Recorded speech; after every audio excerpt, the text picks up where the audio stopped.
Hello everyone. जैसा कि आप जानते हैं कि बिहार बजट और Bihar economic survey exam point of view से काफ़ी महत्वपूर्ण होता है और हर साल इससे रिलेटेड प्रश्न पूछे ही जाते हैं, पीटी में भी, मेंस में भी, जो स्कीम योजनाएं वगैरह होती हैं।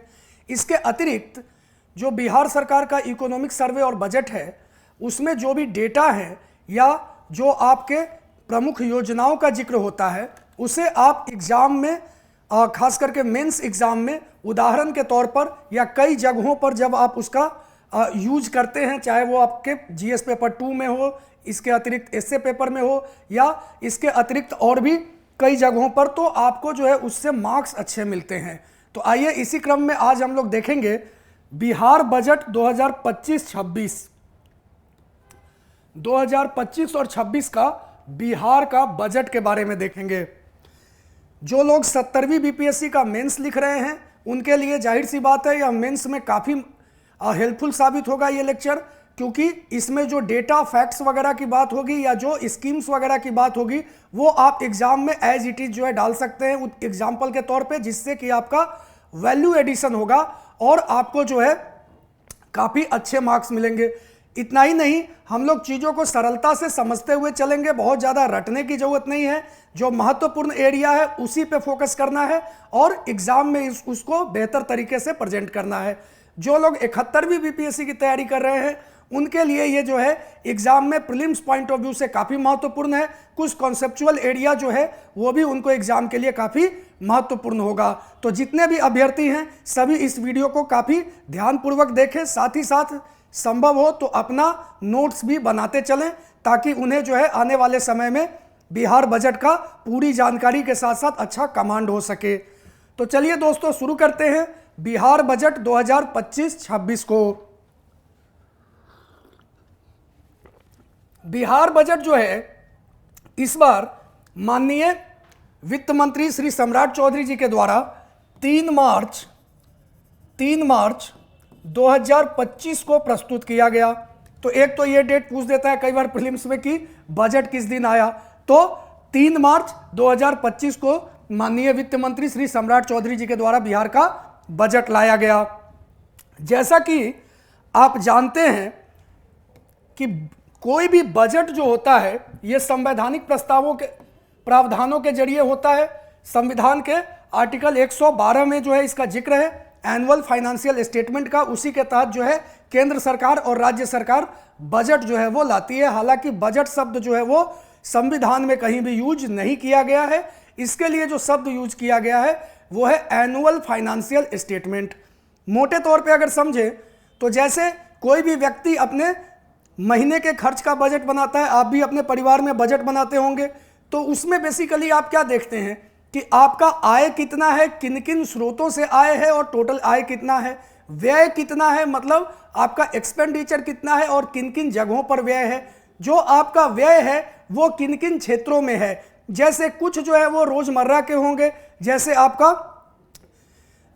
आपका हो गया दूध का बिल हो गया, खाने का बिल हो गया, या फिर आपका इलेक्ट्रिसिटी का बिल हो गया, रूम रेंट हो गया, ये सब आपके क्या है एक रोजमर्रा के जो खर्च हैं। तो इसे आप कह सकते हैं कि रेवेन्यू एक्सपेंडिचर है, राजस्व व्यय है।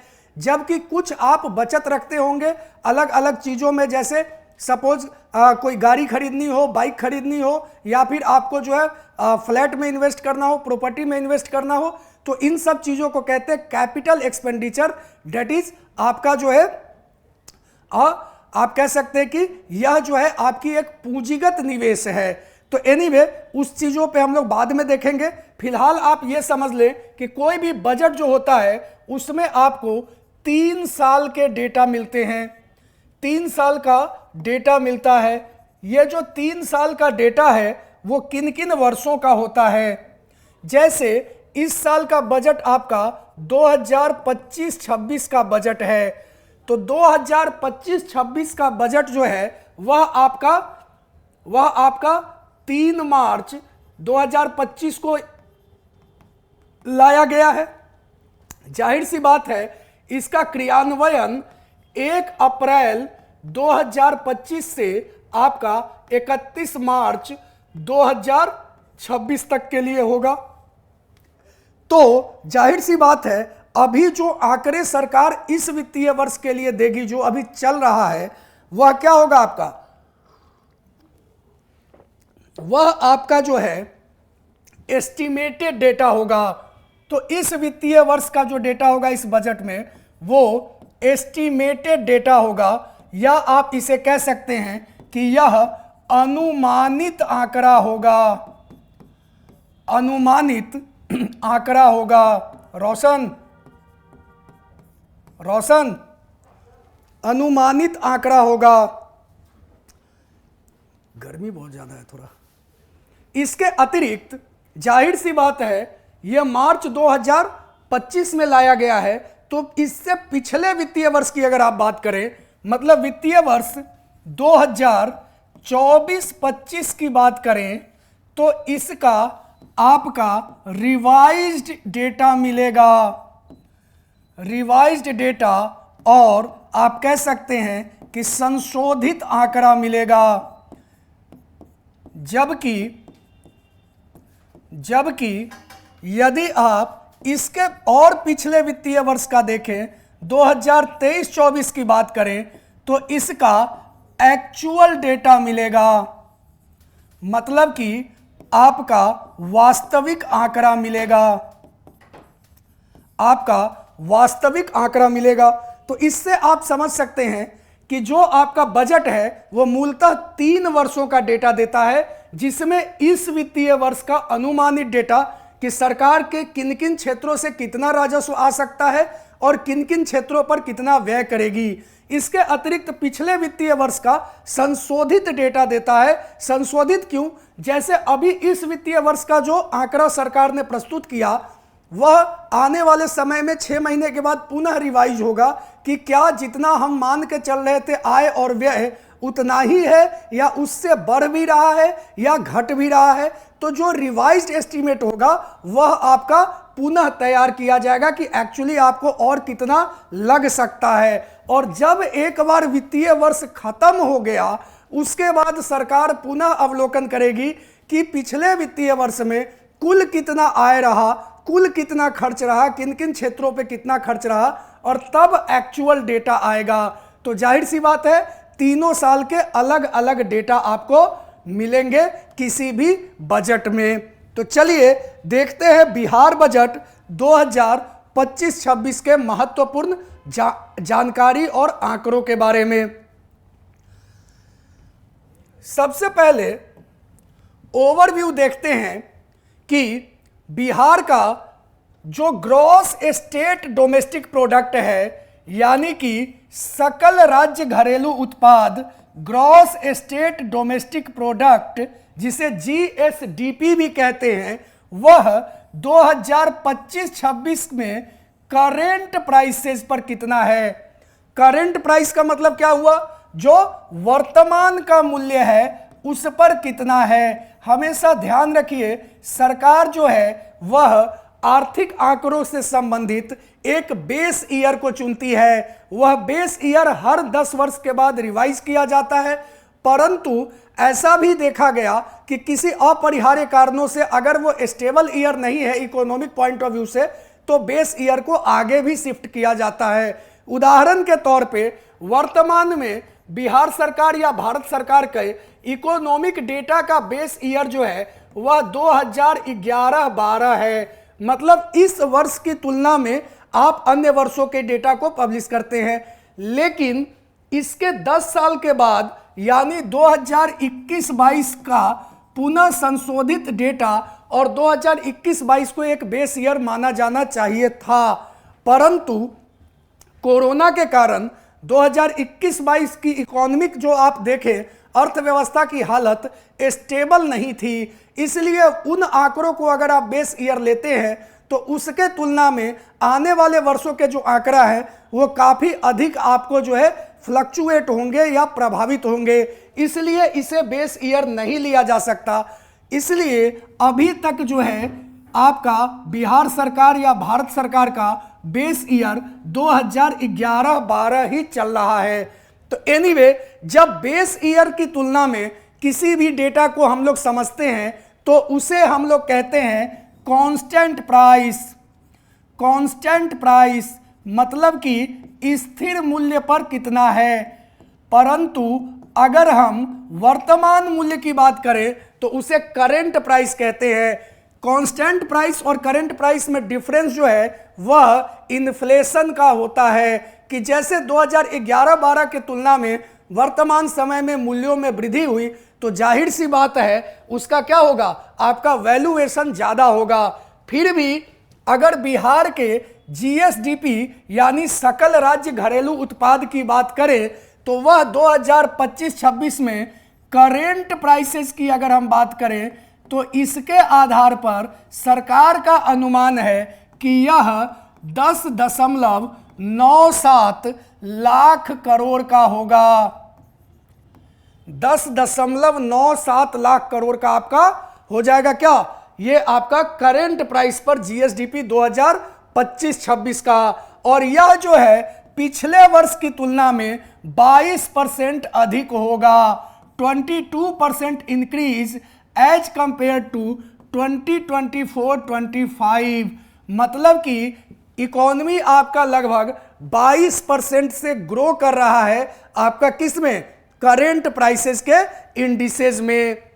अगर आप कुल खर्च और व्यय की बात करें, एक्सपेंडिचर की बात करें, एक्सक्लूडिंग डेप्ट रीपेमेंट मतलब सरकार पे जितना कर्ज है उसका जो इंटरेस्ट देना है सरकार को, उसको अगर हटा के हम खर्च की बात करें, इंटरेस्ट को क्यों हटाने की बात हो रही है, क्योंकि वह तो सरकार को करना ही है, वह कमिटेड है, सरकार कमिटेड एक्सपेंडिचर है। तो इसके अतिरिक्त जो सरकार खर्च करेगी 25-26 में वो लगभग 2,94,075 करोड़ रुपए होगा। तो यहां पे आप देख सकते हैं कि सरकार जो है वह वित्तीय वर्ष 2025-26 में 2,94,075 करोड़ रुपए जो है वह कुल एक्सपेंडिचर खर्च करेगी, जिसमें एक्सक्लूडिंग डेप्ट पेमेंट है, मतलब कि आप इसमें जो पूर्व के कर्ज हैं उसका इंटरेस्ट हटाकर आप इतना खर्च करेंगे। इसके अतिरिक्त अगर आप देखें तो यह 2024-25 के रिवाइज एस्टीमेट से 10% कम है, मतलब सरकार पिछले वर्ष से 10% इस बार कम खर्च करने का अनुमान रखती है, ऐसा बजट में प्रावधान है। अगर आप कुल रिसीट की बात करें, मतलब कुल आय की बात करें या राजस्व की बात करें, एक्सक्लूडिंग बोरोइंग मतलब सरकार जो कर्ज लेगी उनको अगर छोड़ के कुल स्रोतों से, जैसे टैक्स रेवेन्यू की बात करें, नॉन टैक्स रेवेन्यू की बात करें, ग्रांट्स की बात करें इत्यादि की, तो वह 2025-26 में लगभग 2,61,357 करोड़ है। मतलब कि सरकार 2,61,357 करोड़ रुपए जो है वह राजस्व को जमा करने में सक्षम होगी, ऐसा सरकार का अनुमान है, जो कि पिछले वित्तीय वर्ष के तुलना में 7% अधिक है। तो सरकार का ऐसा मानना है कि पिछले वर्ष की तुलना में 7% जो है वो अधिक राशि सरकार इस बार जो है आय के तौर पे प्राप्त करेगी। तो यहां पर दो डेटा आपको सामने आ गए, कौन कौन से, कि जीएसडीपी आपका 10.97 लाख करोड़ है और कुल खर्च एक्सक्लूडिंग डेप्ट पेमेंट की बात करें तो 2,94,075 करोड़ है, और अगर आप रिसीट की बात करें तो 2,61,357 करोड़ है। रेवेन्यू सरप्लस, सरकार यह कोशिश कर रही है कि इस बार हम जो है वह राजस्व घाटे में ना रहें या रेवेन्यू डिफिसिट में ना रहें। राजस्व घाटा क्या होता है, सरकार के जो जरूरी दिन प्रतिदिन के खर्चे हैं जैसे सैलरी, पेंशन, इंटरेस्ट पेमेंट इत्यादि, उन खर्चों में सरकार को कहीं बाहर से उधार न लेना पड़े, लोन न लेना पड़े। तो सरकार जो है वह इस प्रयास में है कि इस बार वह रेवेन्यू सरप्लस में रहे और इसका टारगेट जो है वो 0.8% रखा गया है जीएसडीपी का, लगभग 8,831 करोड़। तो इस चीज को थोड़ा ध्यान में रखना है कि सरकार ने इस बार एक रेवेन्यू सरप्लस का बजट प्रपोज किया है, जिसमें 0.8% ऑफ जीएसडीपी जो है वह आपका रेवेन्यू सरप्लस रखने का। देखिए डेटा आपको फैक्ट, आपका न्यूमेरिकल वैल्यू जो है अमाउंट का 8,831, ये उतना अधिक महत्वपूर्ण नहीं है। आपको परसेंटेज ध्यान में रखना है कि 0.8% जो है वो रेवेन्यू सरप्लस का प्रावधान रखा गया है। अब ये एक्चुअली कितना मीट होगा यह देखने की बात होगी, क्योंकि पिछले साल के भी बजट में सरकार ने रेवेन्यू सरप्लस का प्रावधान रखा था लगभग 1% का, परंतु वह रेवेन्यू डिफिसिट में ही गया था। अगर आप देखें तो पिछले वित्तीय वर्ष में अभी तक के आंकड़ों के अनुसार सरकार ऑलरेडी 4.1% के रेवेन्यू डिफिसिट में है। इसका आप मेंस में इस्तेमाल कर सकते हैं कि रेवेन्यू डिफिसिट किसी भी गवर्नमेंट के लिए बहुत अच्छी चीज नहीं मानी जाती है। 4.1%, जैसे आप दिन प्रतिदिन के खर्चों में भी उधार लेने लगेंगे तो फिर आप कैपिटल इन्वेस्टमेंट या लॉन्ग टर्म इन्वेस्टमेंट कैसे करेंगे, जैसे शिक्षा, स्वास्थ्य, सड़क, पुल इत्यादि। तो यहां पर सरकार का 4.1% जो है वो रेवेन्यू डिफिसिट अभी जो आपका वित्तीय वर्ष बीता है इसमें लगभग होने जा रहा है। फिर भी सरकार ये अनुमान करती है कि इस वित्तीय वर्ष में 0.8% जो है वह रेवेन्यू सरप्लस को अचीव करेगी। फिस्कल डिफिसिट की अगर आप बात करें, फिस्कल डिफिसिट जो है वह आपका कुल आय और कुल व्यय के बीच का अंतर होता है, means total revenue and total expenditure. और ये जो आपका गैप है वह आपका बोरोइंग से फिल किया जाता है, मतलब कर्ज लेकर फिल किया जाता है।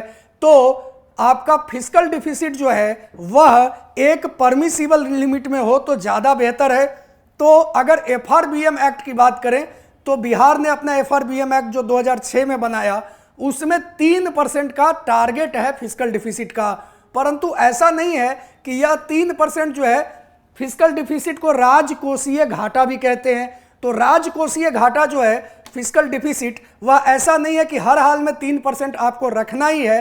अब कई बार ऐसी परिस्थितियां भी आ जाती हैं, जैसे कोरोना के समय जब प्राइवेट इंटरप्राइज वगैरह का इन्वेस्टमेंट नहीं है और ऐसे में आपको इकोनॉमिक एक्टिविटी को बूस्ट करना है, लोगों को सपोर्ट करना है, तो उसमें सरकार के ही खर्च जो है एकमात्र विकल्प रह जाते हैं। तो ऐसी परिस्थितियों में आपको फिस्कल डिफिसिट को एक्सपेंड करना ही पड़ता है, खास करके बिहार जैसे राज्यों के लिए।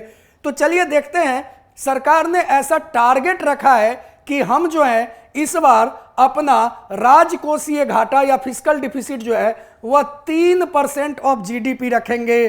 3% अगर जीडीपी सरकार ने टारगेट एफआरबीएम के अनुसार लिया है, परंतु अगर वर्तमान की स्थिति देखें तो 2024-25 में रिवाइज्ड एस्टीमेट की अगर आप बात करें तो फिस्कल डिफिसिट लगभग 9.2% के आसपास होने जा रहा है। तो आप देखें, जब सरकार पिछले वित्तीय वर्ष में लगभग 9% फिस्कल डिफिसिट में है, तो वह इस बार क्या 3% के अपने डिफिसिट के टारगेट को मीट कर पाएगी? यह सरकार के लिए बहुत बड़ा चैलेंजिंग टास्क होने वाला है और यह आने वाले समय में ही देखा जाएगा कि कितना इसका क्रियान्वयन कर पाती है सरकार। फिर भी चलिए, वर्तमान में यह डेटा मेंस वालों के लिए ज्यादा महत्वपूर्ण यह है कि फिस्कल डिसिप्लिन बिहार सरकार को फॉलो करने की आवश्यकता है, क्योंकि 9.2% जो है फिस्कल डिफिसिट वह 2024-25 में होने जा रहा है, ऐसा रिवाइज्ड एस्टीमेट से पता लग रहा है। तो यह सरकार के लिए एक चिंता का विषय है। क्लियर? आगे बढ़ते हैं, पॉलिसी हाइलाइट्स। सरकार ने जो बजट प्रस्तुत किया है इसमें महत्वपूर्ण प्रावधान क्या है? अगर आप देखें तो वीमेन वेलफेयर या कह सकते हैं कि नारी या महिलाओं के उत्थान के लिए जो स्कीम लाए जा रहे हैं उसमें सरकार ने 3-4 महत्वपूर्ण स्कीम्स का जिक्र किया है। जैसे पटना में एक वीमेन मार्केट प्लेस या महिला हाट बनाया जाएगा। तो मेंस वाले भी इसे एग्जाम में उदाहरण के तौर पर दे सकते हैं कि आपका पटना में महिला हाट बनाया जाएगा। इसके अतिरिक्त जो है अतिरिक्त जो है आपका पिंक टॉयलेट सभी जिलों में बनाए जाएंगे। तो यह भी आपको एग्जाम में कोट कर सकते हैं, पिंक टॉयलेट्स, क्योंकि यह जेंडर सेंसिटिव बजट भी कहा जाता है। तो सभी जिलों में आपका जो है पिंक टॉयलेट्स बनाए जाएंगे। और पिंक बसेज मतलब कि ऐसे बस जो महिलाओं के लिए हो और महिला ड्राइवर और महिला ही कंडक्टर उसमें अपॉइंट किए जाएं। ऐसे बसेस भी जो हैं वह आपके मेजर अर्बन एरियाज, प्रमुख शहरों में जैसे पटना, गया, मुजफ्फरपुर, भागलपुर इत्यादि, इन सब जगहों पे पिंक बसेज भी चलाई जाएंगी।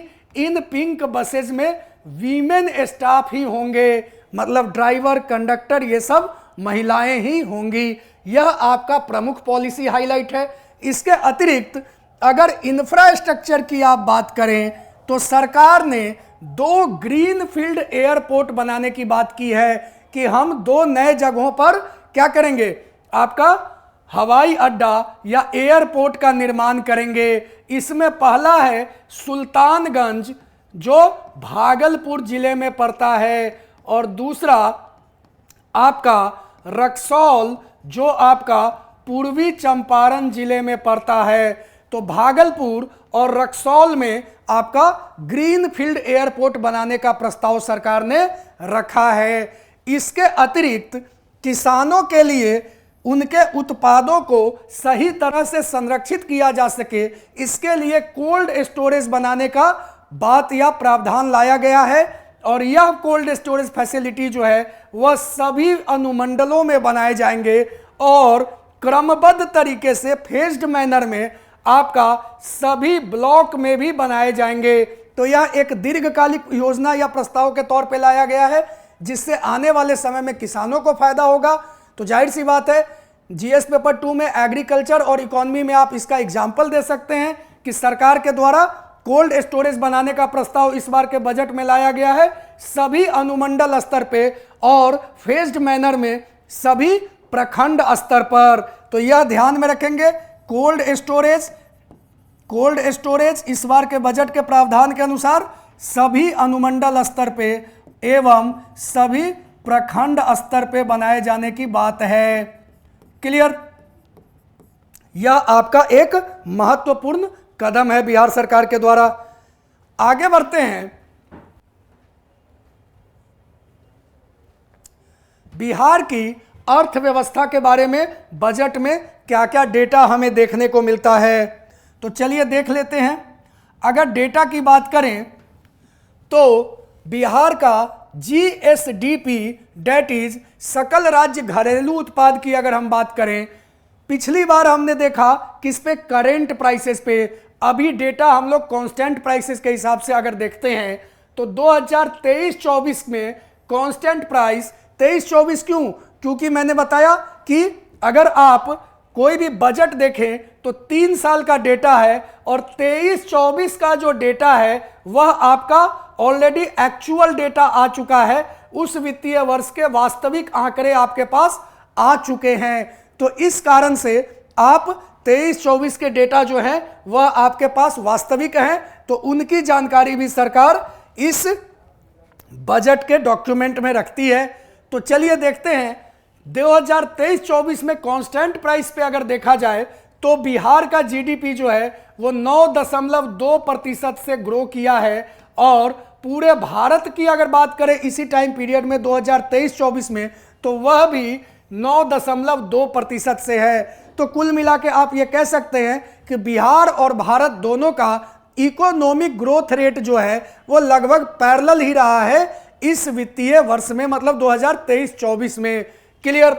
अगर सेक्टर्स की बात करें, अलग अलग क्षेत्रों की बात करें तो 2023-24 में सर्विस सेक्टर जो है, जो आपका टर्शियरी सेक्टर या तृतीयक आपका जो है आर्थिक क्षेत्र है, वह आपका 10.8%, जबकि मैन्युफैक्चरिंग 8.2 और एग्रीकल्चर 5.7। मतलब सर्विस सेक्टर 10.2%, आपका मैन्युफैक्चरिंग 8.2% और 10.8%, मैन्युफैक्चरिंग 8.2, एंड एग्रीकल्चर 5.7% से ग्रो किया है।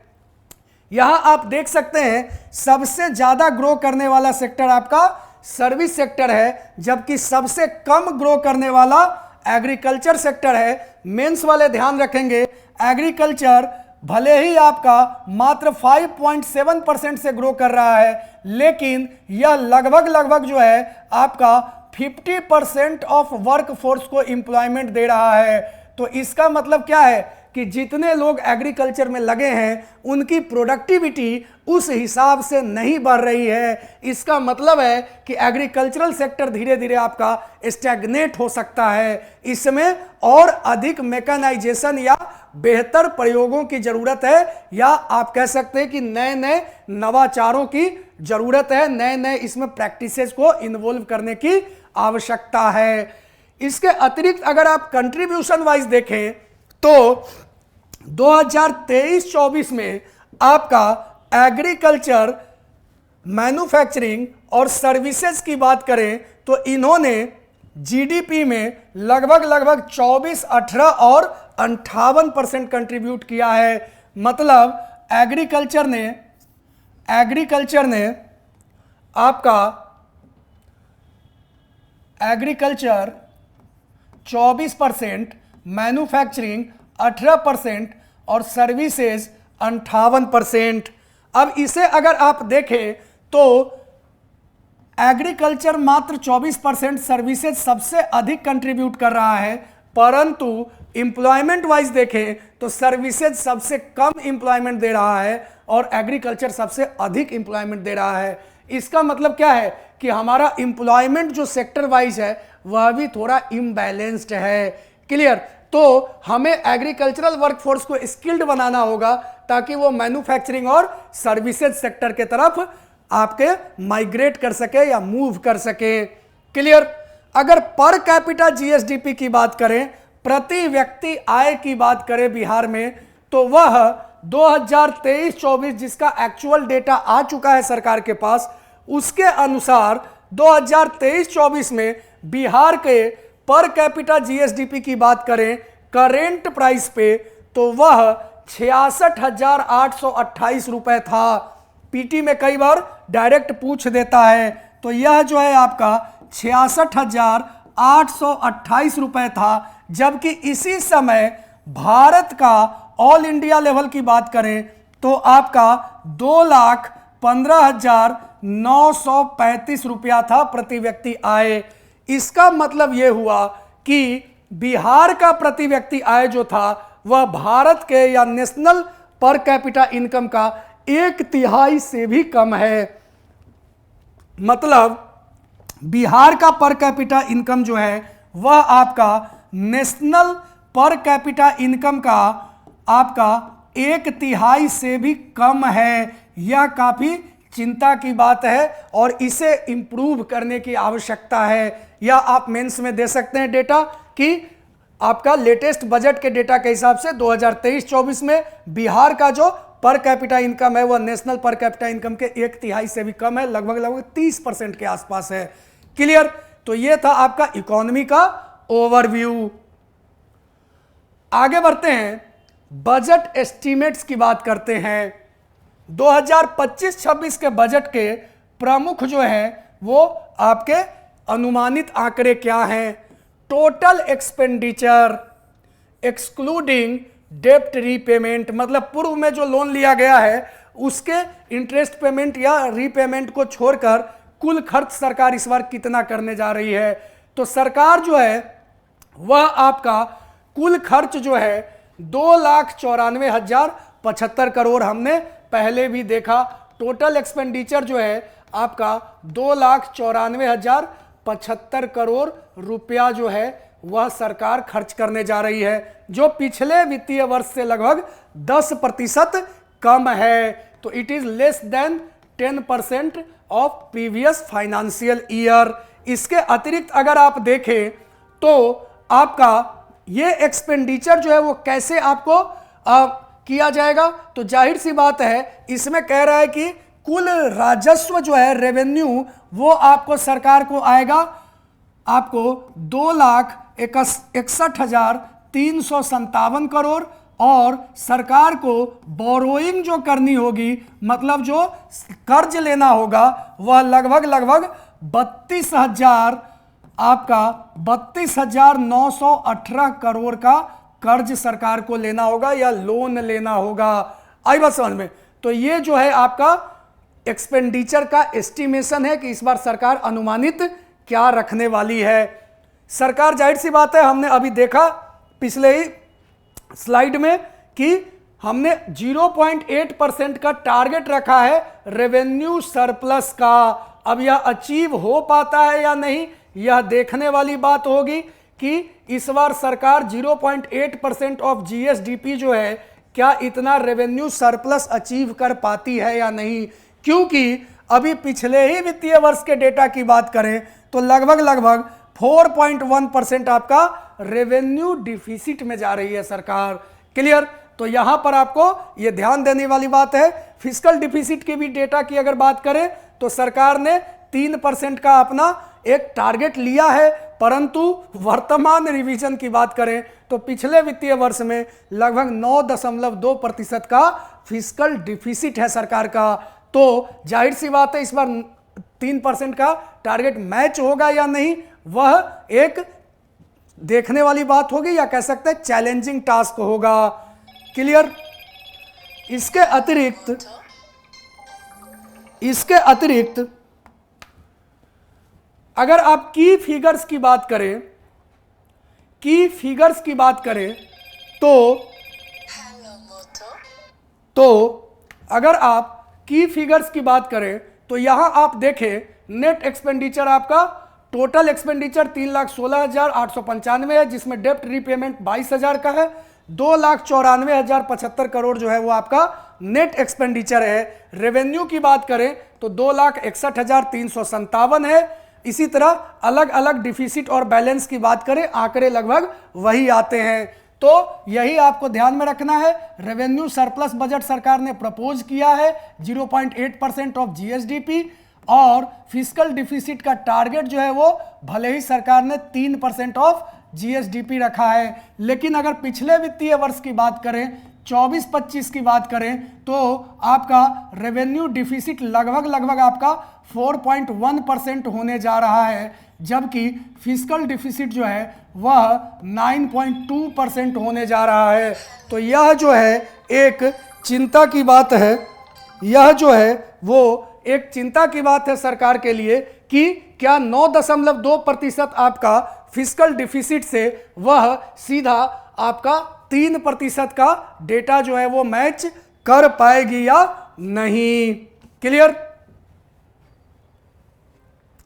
अगर एक्सपेंडिचर की बात करें तो 2025-26 में रेवेन्यू एक्सपेंडिचर की अगर आप बात करें तो सरकार का लगभग आपका प्रपोज्ड रेवेन्यू एक्सपेंडिचर है 2,52,000 करोड़। जाहिर सी बात है, डेटा ध्यान में रख नहीं पाएंगे उतना, तो इसको जो है बहुत ज्यादा महत्व नहीं देना है कि एग्जैक्ट नंबर कितना है। यह ध्यान में रखना है कि रेवेन्यू एक्सपेंडिचर जो है सैलरी, पेंशन, इंटरेस्ट, इन सब चीजों का रेवेन्यू एक्सपेंडिचर का मतलब है डे टू डे जो जरूरी खर्च है जो सरकार को करना ही है, जैसे एम्प्लॉयज की सैलरी है, पेंशन है, जो पूर्व के लोन है उसके इंटरेस्ट हैं, इसके अतिरिक्त जो ग्रांट्स देना है उनको, अर्बन लोकल बॉडीज इन सब को, और जो सब्सिडीज देनी है किसानों को या अलग अलग वर्गों को। तो यह रेवेन्यू एक्सपेंडिचर।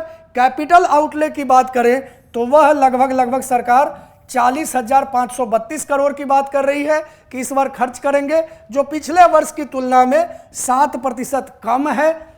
देखना यह है कि क्या यह भी मैच हो पाएगा या नहीं। आपका कैपिटल आउटले क्या होता है? सरकार जब कोई असेट का निर्माण करती है, जैसे हॉस्पिटल बनाना, स्कूल बनाना, रोड बनाना या ब्रिज बनाना इत्यादि, तो वह आपका कैपिटल आउटले कहलाता है, जो कि आपका क्रिएशन ऑफ असेट में कंट्रीब्यूट करता है।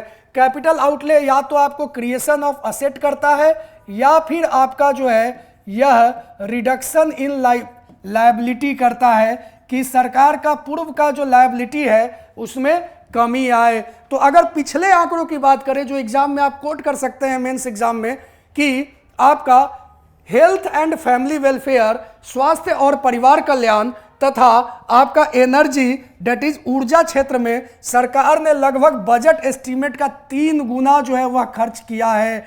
तो यह आपका एक एग्जाम पॉइंट ऑफ व्यू से कि सोशल सेक्टर पे सरकार ने सबसे अधिक ध्यान दिया और उसमें सबसे अधिक व्यय किया, खर्च किया। अगर लोन एंड एडवांसेस की बात करें तो जाहिर सी बात है सरकार जो है वो 1543 करोड़, डेटा बहुत ज़्यादा ध्यान में रखने की जरूरत नहीं है, 1543 करोड़ रुपए जो है वो लोन या एडवांस के तौर पे देगी, जिसमें फार्मर्स को या अलग अलग सेक्शंस को या उद्यमियों को, स्टार्टअप्स को, या फिर आप कह ले तो सहयोग समितियां और कोऑपरेटिव सोसाइटीज इत्यादि को, सेल्फ हेल्प ग्रुप, स्वयं सहायता ग्रुप, इन सबको प्रदान करेगी। क्लियर? तो अगर आप एक यहां पर सरकार का जब आप बजट डॉक्यूमेंट देखेंगे तो उन्होंने बताया है कि जो रिवाइज्ड एस्टीमेट है और एक्चुअल एस्टीमेट है इसमें थोड़ा मिसमैच मिला है पिछले कुछ वर्षों में। जैसे अभी हमने देखा कि 2024-25 में सरकार जो है वो लगभग 9%, 9.2% आपका फिस्कल डिफिसिट की तरफ जा रही है, 4.1% रेवेन्यू डिफिसिट, जो आपका बेसिकली क्या है, आपका 24-25 का रिवाइज एस्टीमेट के हिसाब से 9.2% है। लेकिन अगर आप 2023-24 की बात करें तो रिवाइज्ड एस्टीमेट में फिस्कल डिफिसिट आपका 8.9% था, बट जब एक्चुअल डेटा आया तो मात्र 4.2% ही रहा।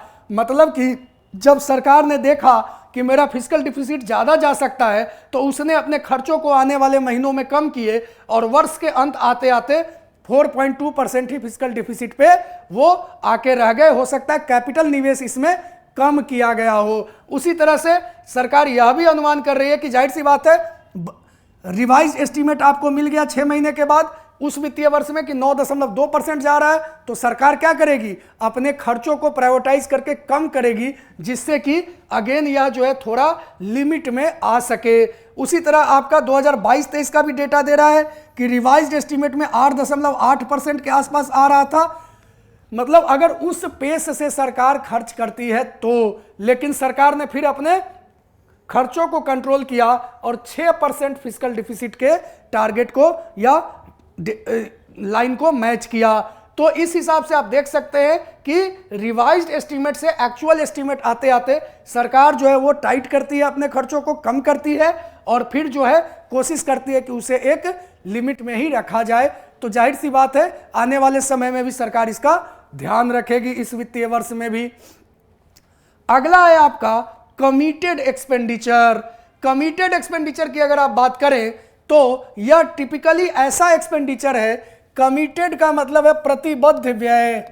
प्रतिबद्ध व्यय का मतलब है कि जिसके प्रति आपको हर हाल में खर्च करना ही है, आपने कमिटमेंट किया है कि हाँ भाई हम आपको इतना पैसा इतना XYZ तारीख को देंगे। तो सरकार का भी ये कमिटमेंट होता है और वो कमिटमेंट किन चीज़ों का है, जैसे एम्प्लॉय की सैलरी है, पूर्व के एम्प्लॉय का पेंशन है, या लोन लिए गए जो भी पूर्व के लोन है उस पर इंटरेस्ट पेमेंट करना है। इसके अतिरिक्त अगर आप देखें तो ज़्यादा अगर आपका कमिटेड एक्सपेंडिचर हो जाएगा या प्रतिबद्ध व्यय हो जाएगा तो आपके पास क्या होगा, फिस्कल स्पेस कम रहेगा। फिस्कल स्पेस कम होने का मतलब है कि आपके पास पूंजी की उपलब्धता कम हो गई और इसलिए आप जो है कैपिटल एक्सपेंडिचर कम कर पाएंगे। मतलब कि दीर्घकालिक निवेश या कह सकते हैं कि ऐसे निवेश जो असेट बनाए जैसे school, hospital, road, dam, pond इत्यादि, तो उस पे आपका व्यय कम हो जाएगा। इसलिए प्रतिबद्ध व्यय जो है वह बिल्कुल खत्म तो नहीं किया जा सकता, परंतु इसे प्रायोरिटाइज करना जरूरी है, फिजूल खर्ची से बचना जरूरी है। आइए कुछ आंकड़ों को अगर हम देख लें तो 2025-26 में कमिटेड एक्सपेंडिचर जो है वह आपका माना जा रहा है कि 1,08,094 करोड़ है, जो कि रेवेन्यू रिसीट का लगभग 42% है।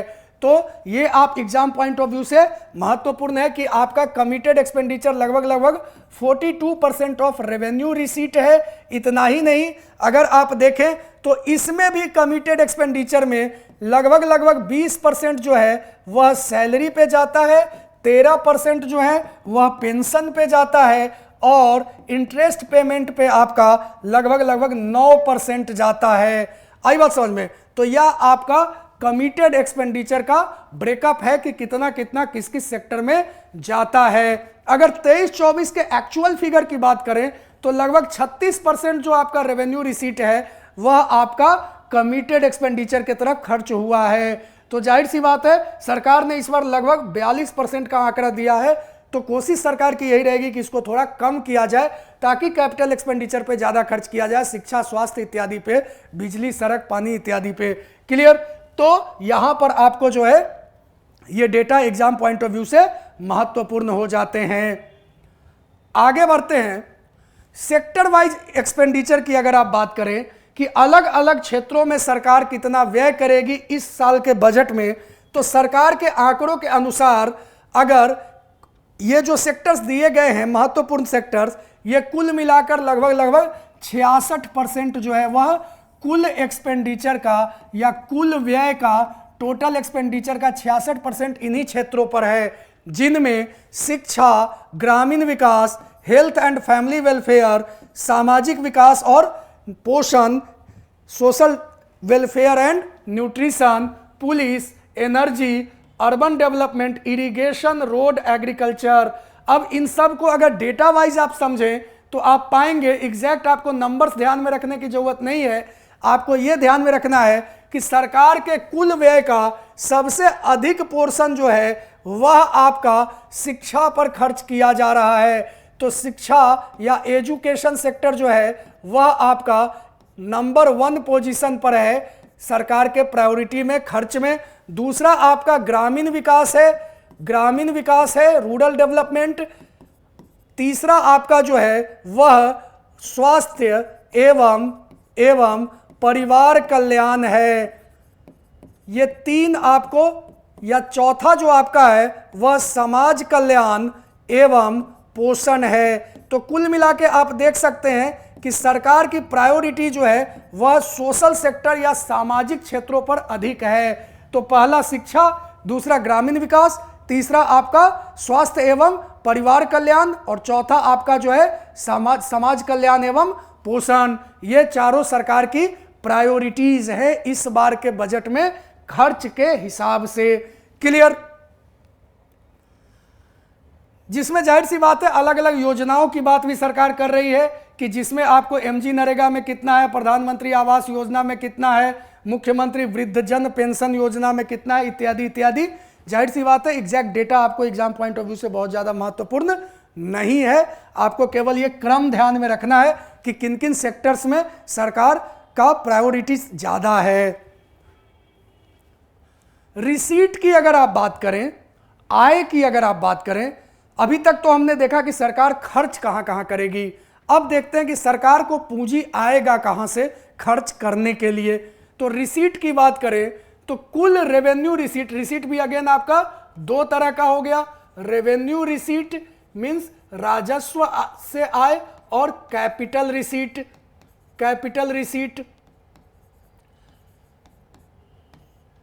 अब रेवेन्यू रिसीट की अगर आप बात करें तो आप पाते हैं कि 25-26 में लगभग 2,60,861 करोड़ जो है वह रेवेन्यू रिसीट आएगा।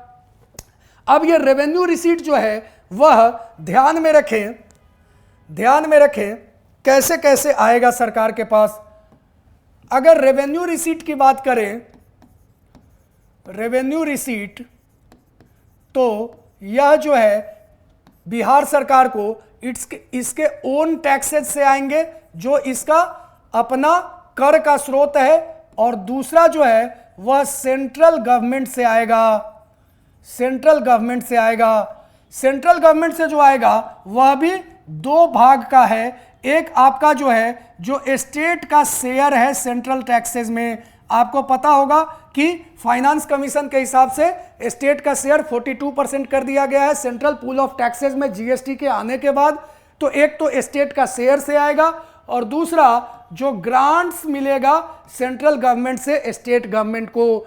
अब ओन टैक्सेस की अगर आप बात करें तो इसमें भी सरकार के पास कई सारे हैं, जिसमें आपको क्या, जैसे जीएसटी है, स्टाम्प ड्यूटी एंड रजिस्ट्रेशन है, लैंड रेवेन्यू है, या फिर आपका व्हीकल टैक्स है इत्यादि, इन सब सोर्सेज से आएगा, वो आगे हम लोग देखेंगे।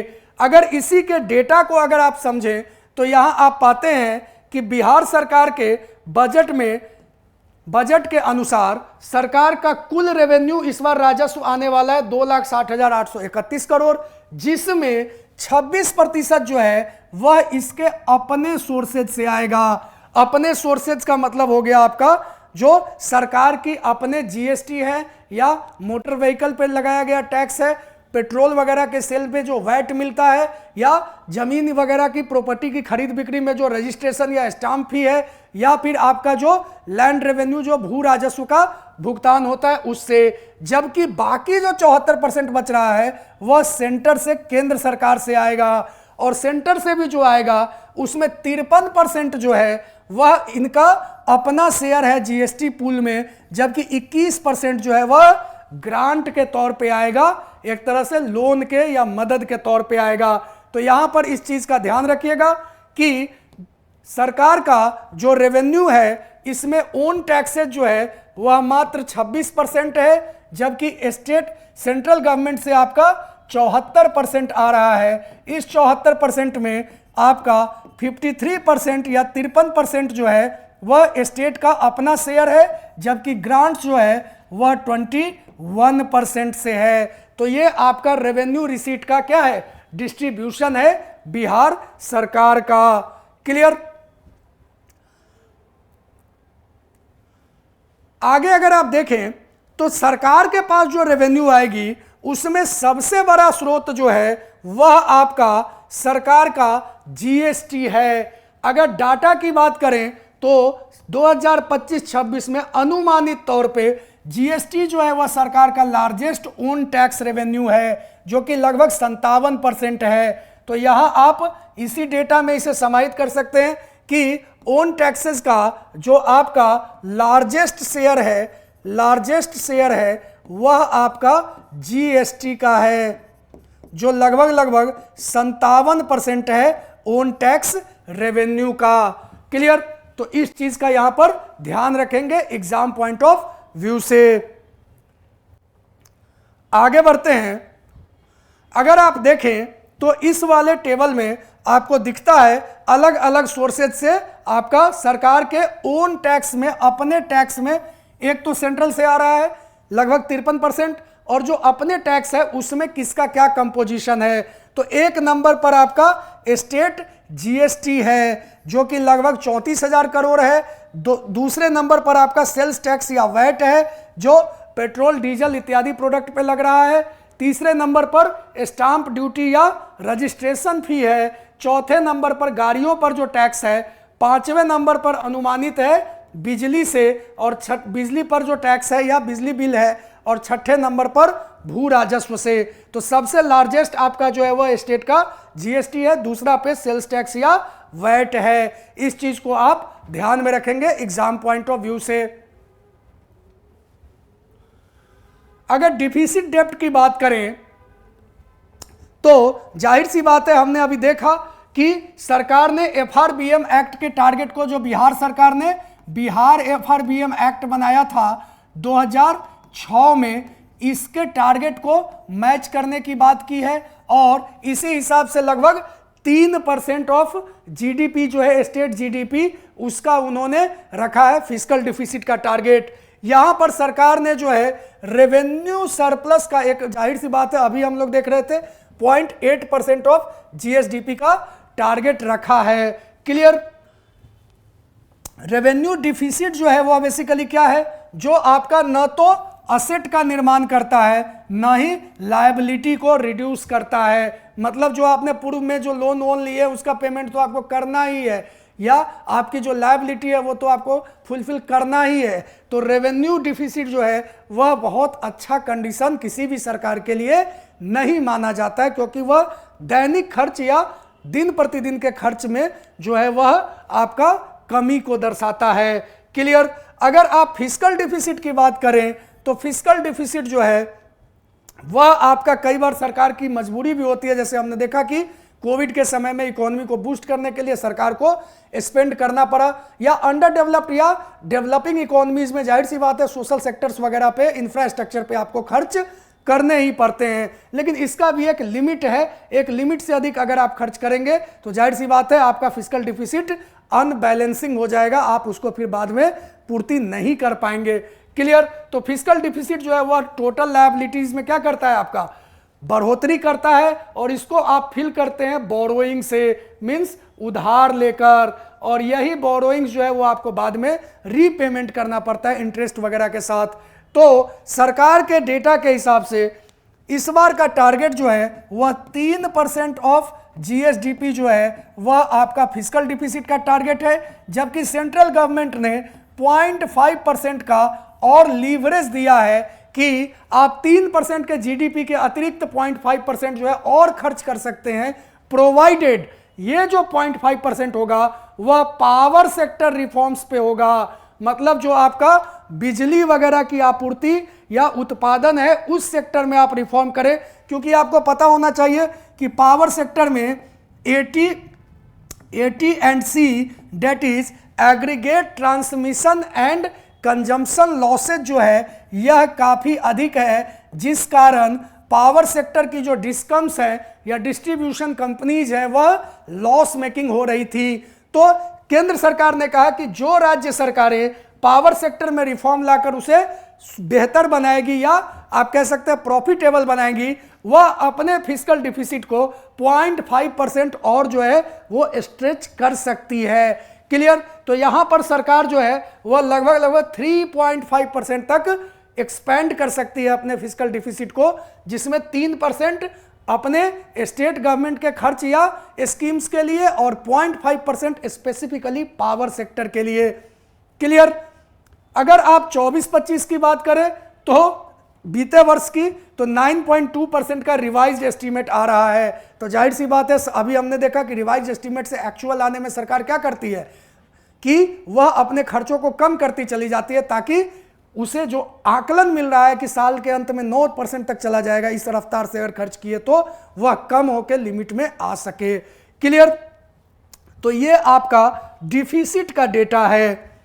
उसी तरह से अगर आउटस्टैंडिंग डेब्ट की बात करें, मतलब कि साल के अंत में अब तक का कुल जमा आप पे कर्ज कितना है, तो बिहार सरकार की बात करें तो 31 मार्च 2024 तक अगर कुल आपका जो है आउटस्टैंडिंग डेब्ट की बात करें तो वह 37% है जीएसडीपी का। मतलब कि राज्य के सकल घरेलू उत्पाद का वह लगभग 37% जो है वह 2025-26 में आपका कुल जो है वो आउटस्टैंडिंग डेब्ट हो जाएगा।